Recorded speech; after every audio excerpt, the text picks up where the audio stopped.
Pirated SPG. Striktong patnubay at gabay ng magulang ang kailangan. Maaaring may masiselang tema, lengguwahe, karahasan, sexual, horror o droga na hindi angkop sa mga bata.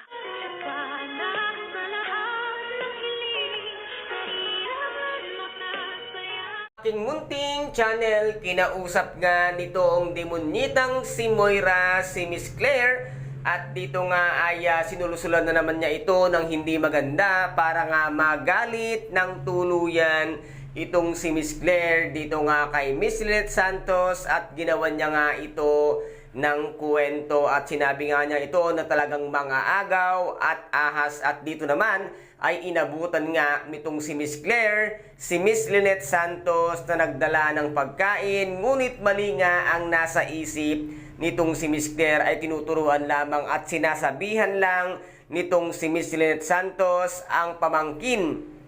nitong ang si Diyosa na doon lagi kung saan niya ilalagay ang pagkain ni Doc RJ, at simula nga ng araw na yon ay siya na ang magdadala ng pagkain at hindi na siya. At nagtanong naman ang pamangkin nitong ang si Diyosa kung bakit daw siya na, ngunit hindi sinagot nga at sinabi nga lang niya na marami na siyang gagawin at aasikasuhin, ngunit iba naman ang nasa isip nga nitong si Miss Claire nang abutan sila. At dito nga ay sinabi ni Miss Claire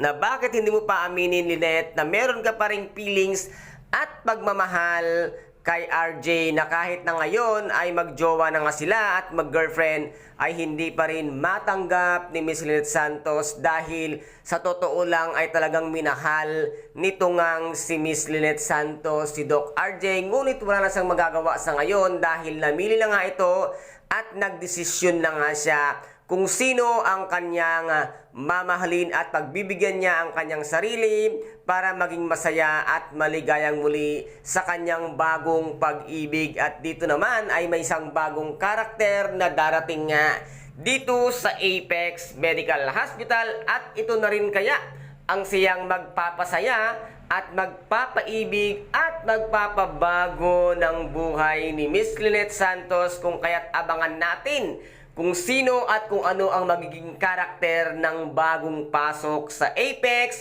Medical Hospital. Ito na kaya ang siya ring pag-ibig ng ating si Miss Lynette Santos, na ngayon nga ay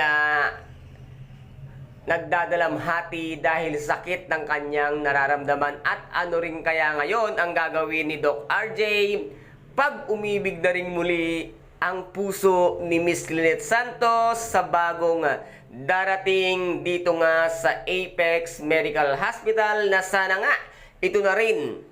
ang bagong pag-ibig ni Miss Lynette Santos. Kaya guys, ito po ang ating pakaaabangan dito nga sa abot kamay na pangarap, na kung saan ay napaka-intense at kapanapanabik ng bawat eksena. At kung nagustuhan po ninyo ang aking videos for today, paki-subscribe na lamang po ng aking channel, paki-like and share para maging update kayo sa lahat ng gagawin kong videos. Maraming salamat po. Ingat, God bless, and bye-bye!